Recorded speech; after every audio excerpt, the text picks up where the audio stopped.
So I should have done this way before, like when I started this series.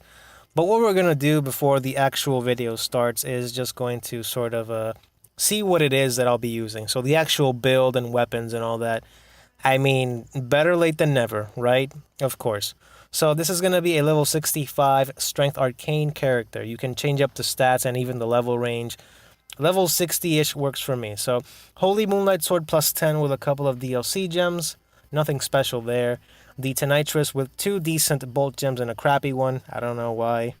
But it's even plus 8. I don't know. And the original Strength Arcane weapon, the Logarius Wheel, also with a couple of DLC gems.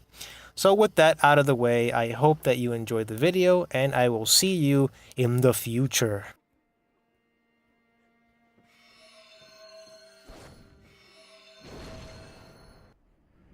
Welcome back everyone, this is Cosmic Eyed Hamster here with another Bloodborne PvP video. Welcome to the future. Yeah, so it feels like it's been so long since I made one of these videos. And you know, I was doing those fighting game videos that apparently no one watched. Which is fine, I just did those because I wanted to talk about fighting games. But the thing that I missed the most is just coming back to making Bloodborne videos because really, I mean, look at the combo. Did you see that he got hit with a bunch of screaming spirits and then he got hit with a wheel? I mean, what other video game lets me do that? You know, you throw a bunch of screaming ghosts at someone and then they get hit by a wheel that you're using as a weapon. So it's good to be back, and I hope that there are still some of you out there that want to keep watching this series. And so today we're just going to talk about what's actually going on the screen. I know I always say that and I always trail off, but I mean it this time. Because the thing is, you know, that, again, I was doing those fighting game videos, and I will do a few more, probably. But it's not the same, you know, it's a different community, it's a whole different set of topics to cover when it comes to fighting games. So, to start things off, we got an AFK co-opper and an AFK host. So in this situation, and this has happened to me way too much in the past, so what usually happens is that I want the co-opper to not engage me. I don't want him to attack me. But they will actively try to find me and attack me. And what I want is a 2v1, but more often than not, the host is just gone and they're just not even close to touching their controller or playing. But with this guy, you know, because Bloodborne, it's slower nowadays, and you know, you can't find invasions as quickly. I'm not saying that the game is dead, far from it, but you know, sometimes it does take a little while, and this was one of those cases. So basically, I just wanted to fight this guy and not have to wait, like, you know, way more to find someone else. But the thing about it is that I wanted to fight him with his co-opper, but you know, I don't know, out of instinct I killed the co-opper, I guess. I move a lot with just instinct. But let's talk about the wheel. The wheel is the original Strength Arcane weapon when it is transformed with that red aura with the screaming ghosts. That is when the weapon will scale more with Arcane, or I think it scales completely with Arcane. And when it is untransformed, and look at that nondescript food item combo, nondescript food item from the menu combo. So you're gonna see this guy parry me, cause like I don't care. I'm just going ham. I'm just gonna attack him a bunch with a wheel. The wheels on the bus do in fact go round and round. So, when it is untransformed, it'll scale more or completely off of your strength. So this was the original Strength Arcane weapon before the Holy Moonlight Sword. And by the way, I am going to be using the Holy Moonlight Sword most of the time in pretty much the entire video, so I'm just gonna call it what it is right now, alright? It's the Moonlight Greatsword. That's what it is. It's the same Moonlight Greatsword from fucking Kingsfield. It's the same Moonlight Greatsword from... Well, no, it's not the same as Dark Souls because the one in Bloodborne is just so much more fun to use. So let's just call it a Moonlight Greatsword anyway, and it's amazing. So, The thing about the wheel that I absolutely love so much, it's that it's a wheel. Why? So the executioners, the group of hunters, they hunt down the Canehurst pompous assholes, and the wheel is powerful enough to turn people into mush, into a literal pile of goo. And if you've played the game and you know about that one quest line, then you know that it's actually literal. You turn into a pile of goo and meat. So the wheel is a powerful weapon, but why? Why is it a wheel? What is the practicality of it? I'm not trying to rip on it. I mean, I love it. I love the fact that it's a wheel. And, you know, Gavlan wheel and deal. But why? You know, you ever think about that? Anyway, so the wheel is really good, you know, if you want to use something that is more unorthodox, something that's different. But here we are with the Holy Moonlight Sword, aka Moonlight Greatsword, aka pew pew pew pew lasers. It's not lasers, it's just moonlight energy. So this weapon is, oh man, I don't even know where to begin. It's popular for a reason, but unlike Ludwig's Holy Blade, which is just a very easy weapon to pick up and use, you know, it's a big sword, Swiss swoosh, you know. This one is popular, I think, for players that like to switch it up with the same weapon. And what I mean by that is that with this weapon, one of the better ways, I'm not going to say the best way, but one of the better ways to use it is to constantly transform it. So you want to go from normal mode to moonlight mode over and over to switch up your attacks. You can use it in any one way that you prefer. So if you like the one-handed, simple, basic moveset, the style that I call the Dark Souls mode of the sword, which is just a generic greatsword, you can do that. It works very good like that. And the R2, the stab, the poke, that's amazing. It's an amazing attack. So we are going to see here briefly the Tonitrus. Now the Tonitrus is the Papa, the big one.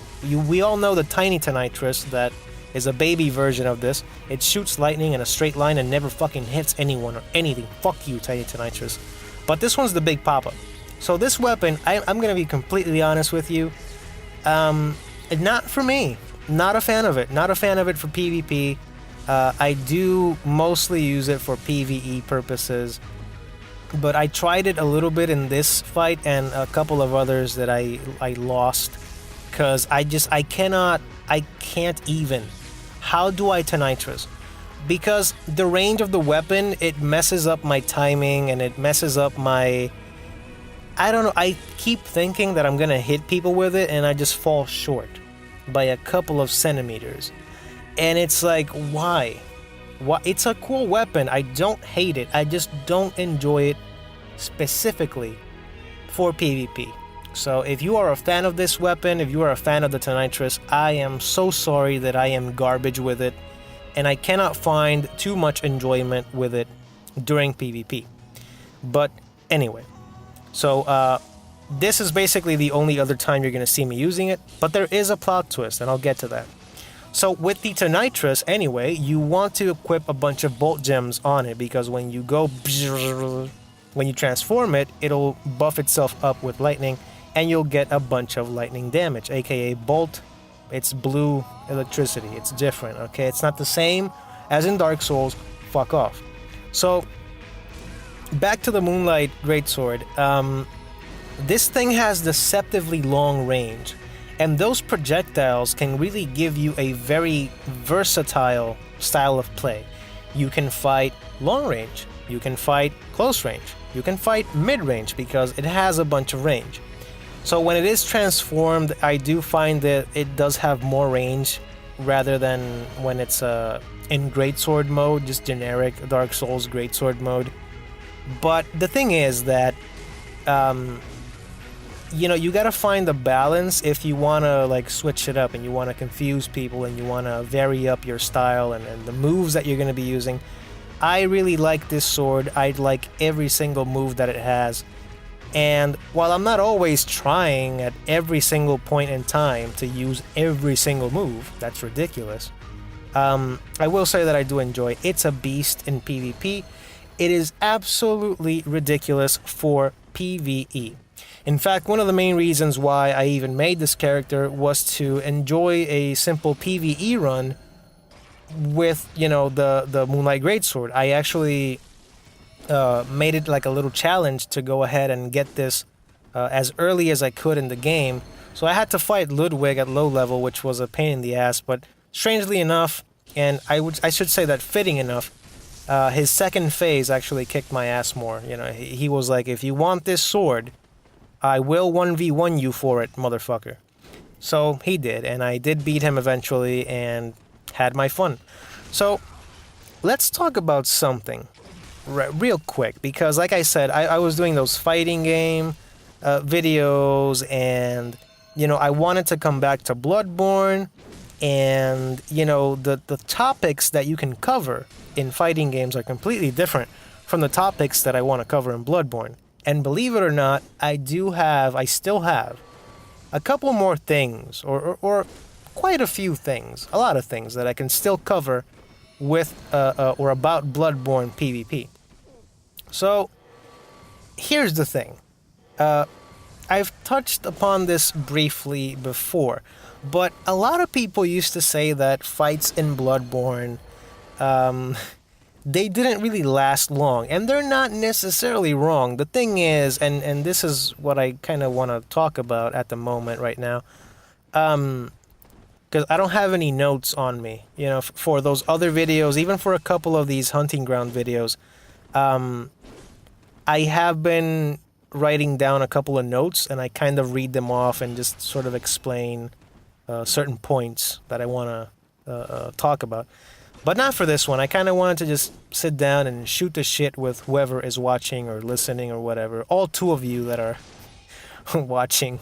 But I just watching this, even before, like I put together the video knowing that I wanted to talk about this one thing. And you're probably watching it right now. You may have noticed that I've been fighting the same person for quite a while now. The video is quite a ways in already, and I'm still fighting this guy.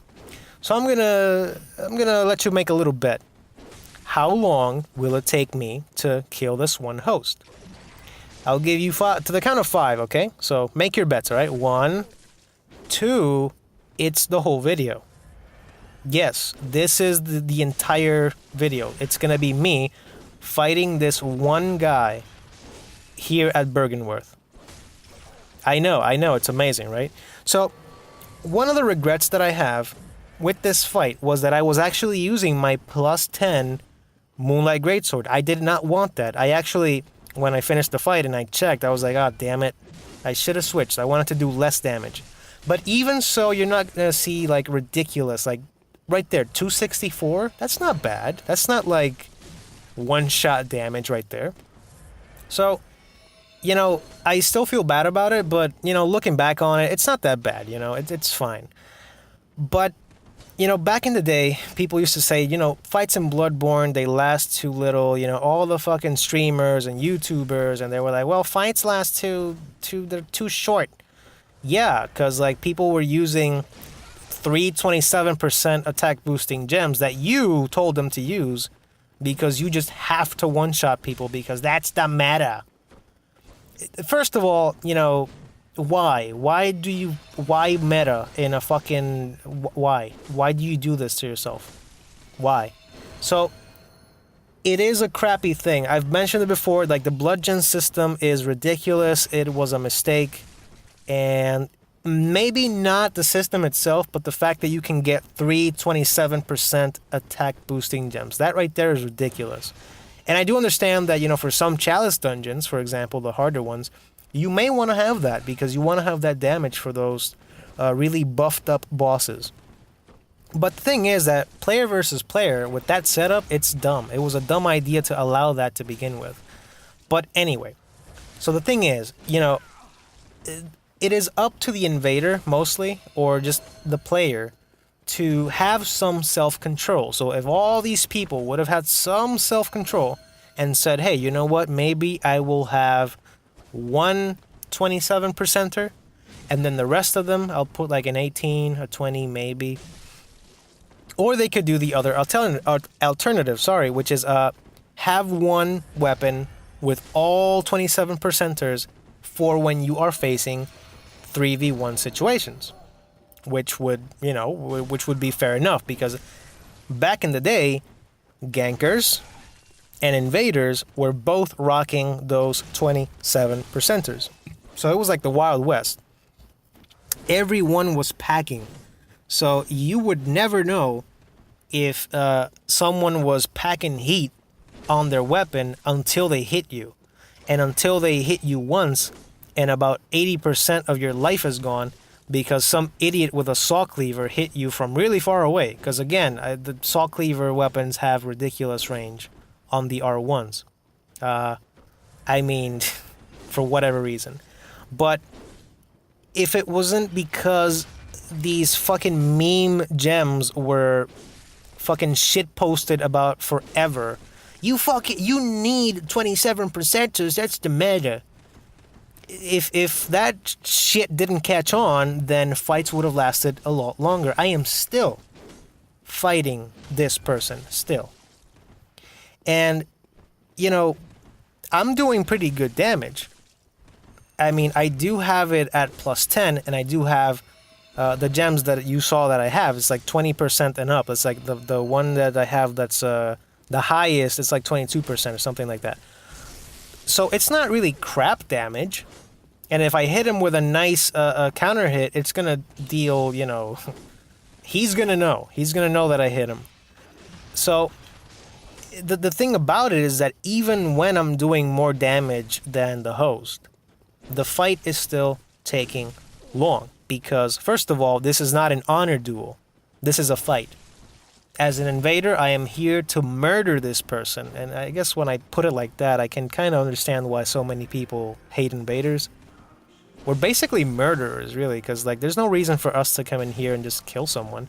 So this man, you're seeing right now, like this weird murder footage. It's basically a snuff film. Because this man is trying to defend himself against a murderer, a psychotic murderer. I'm so psychotic, my fucking edge. Be careful, it'll cut you. Seriously though.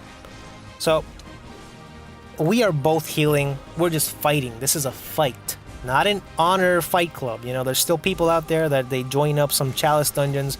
They have like weekly 1v1s with their 27% gems and they one-shot each other and it's like, whatever. You do you. I like to do this. I like to have long, really long, really drawn out fights in Bloodborne because the gameplay is delicious and I am just trying to land some attacks. You're going to see a lot of this. You're going to see me roll into him. Not dash, I'm rolling. Can you guess who taught me that? That's right, Gurman. He does that. And now I do it too. I highly recommend it. It's weird. It looks weird. There's no reason to do it. And that's why you should do it, because there's no reason to do that. That's dumb. But, it messes with people. I like doing that. I like acting like an NPC. I can guarantee you, and this is my second regret. The second regret I have, when it comes to this long fight that I had. The first one was not switching to my plus 6 Moonlight. I'm using the plus 10 with the 20% gems. That was like a thing that I felt bad about, but looking back on the footage, it's not that bad. But anyway, so the other regret is not sending a message to this person and just straight up telling him, you know what, GG, man. That was a great fucking fight. Because even though I'm the asshole for invading him, I take full responsibility. I really enjoyed this, and I was smiling the whole way through whenever I tried something and it worked, whenever he hit me with something and it was like, this is a good fight. This is what hunters do. They kill each other. That's not the point. The point is that the fights, okay? I'm not saying that hunters murder each other, but they do though. Hunters are kind of assholes now that I think about it. But it's okay. It's fine. So I really enjoyed this fight. And, you know, you're going to try to see me do some, like, unlocked play, some fancy stuff, and most of it is going to miss because I had no real previous... I did use the Moonlight Greatsword in PvP before, but not like this, not in a long fight. This was like almost like a 13 or 12 minute fight, something like that. Something ridiculous. I mean, you would never see this in like Dark Souls Remaster or Dark Souls 2, 3. The gameplay and the systems there just don't allow it. And that's fine, because that's what the game has. That's what it operates on. But this game, it allows you to have this long dance. And that's how it ended, sadly. I don't know what that was. Yeah. That was a long fight. But anyway, guys, enough rambling. Again, thank you for watching. I will see you in the next one.